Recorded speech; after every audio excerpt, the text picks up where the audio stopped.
Welcome back to the Insiders. Tom Pelissero, Mike Garafolo, Ian Rappaport, and our very first guest on this show, which you can stream live on fast platforms Tuesday, Wednesday, Friday, 6 p.m. Eastern. Catch it on YouTube if you miss it. Our NFL Network colleague Cameron Wolfe joins us. Cameron, let's get right into it. You're down there in South Florida. You were around one of the teams we've talked about as much as any team in the NFL over the past 6-7 months or so, basically since last season ends. The Miami Dolphins. Mike McDaniel comes in there. They get Tyreek Hill. They get Teron Armstead. And they've got a quarterback named Tua Tagovailoa, who everyone's going to be paying close attention to. Give me the local perspective. You're there all the time about what the realistic expectations should be for Tua and this Dolphins team in 2022.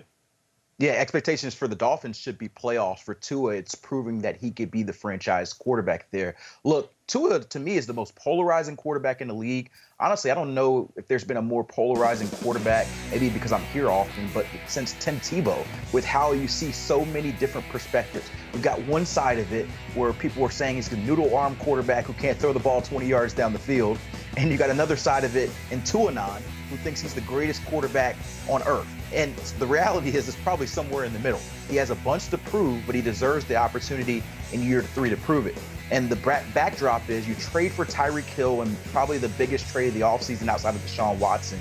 And now everybody's saying the expectations are gone. I mean, the excuses are gone.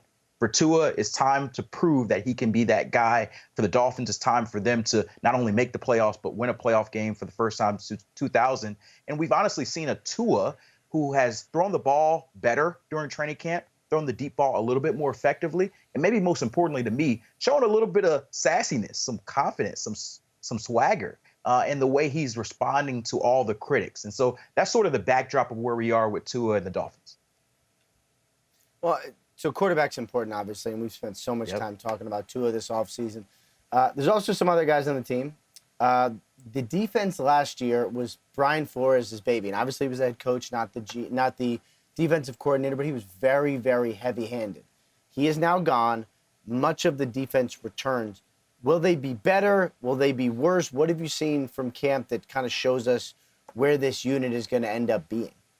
Yeah, Ian, this unit has a chance to be a top 10, maybe even a top 5 defense if they play to their potential.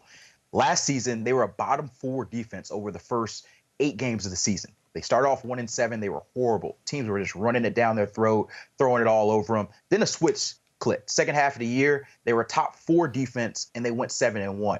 And so it's the same players. They returned all 11 starters. But without Brian Flores, Josh Boyer, the defensive coordinator who's been there for a couple of years, runs the defense on his own. There's no Brian Flores overlooking him. And so players I talked to, one of the questions they were wondering is the defense going to stay the same? Are we still going to be doing a lot of those zero all-in blitzes that drove Lamar Jackson crazy in their Thursday night game last year? Are we going to still have those exotic looks on the line? And from what it sounds like, they're still going to have a lot of the elements they did last season. 2 players I would keep an eye on for you guys to take the next step. Javon Holland, their second-year safety. He had a great season last year as a rookie. He told me he expects to be a Pro Bowler this year. He wants offenses to fear him the way they feared Honey Badger. They feared some of these other elite safeties. So they have a star player in Xavier Howard. There's a lot of talk and buzz, and I think I'm on that boat as well, that Javon Holland could join them if he has a season that he has the potential to do. And then Jalen Phillips, their other first-round pick a year ago other than Jalen Waddle. He's a defender who had 8.5 sacks last year. He's become more of a complete defender this year to stay on the field for 3 downs. He could be a 10-plus sack guy. If those 2 guys elevate the Dolphins' defense, there's no reason why they can't be a top 5 unit this season. Cam, when I look at teams coming into the season, most teams you can kind of get them within a 3, maybe 4 win window. You say, oh, there's somewhere between 9 and 12 wins, or on the lower end somewhere between 4 and 6, something like that. I got a huge window for the Dolphins for a variety of reasons, because there's a lot of talent there, but there's a lot of question marks starting with the quarterback. And how about the head coach, who, by the way, has to come right out of the gate, Mike McDaniel, and face Bill Belichick? I understand the Patriots are going through a lot of things, but a guy in his first game as a head coach does not want to be facing Belichick. Your thoughts on McDaniel, and how he's handled the offseason, the summer, and what you expect from him in his first year as a head coach?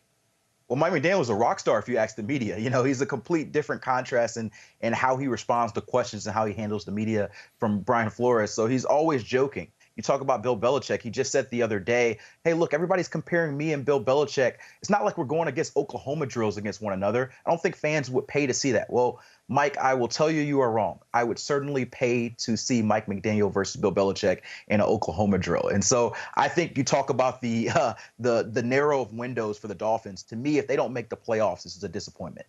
And if they don't get an answer on if Tua is the guy or not, it's a disappointment. And so that's why a lot of our conversations have been on Tua, the deep ball. I can tell you what, he spent a lot of time this offseason working on that deep ball with his trainer, Nick Hicks. He's been able to add 10, 15 yards on his thrust and velocity, but ultimately it won't matter unless he does it into the game. And so that, to me, is the story of the Miami Dolphins. Is Tua good enough to get it done? Are they good enough to make the playoffs? If not, everything we've talked about this offseason has been a waste. Remember the old XFL when they had the two guys race to get the football and that replaced the coin toss? If you replace that then with the head coach Oklahoma drill pregame, I'm pretty sure we banned the Oklahoma drill. I don't think that's real safe. I don't think we're allowed to do it anymore in camp.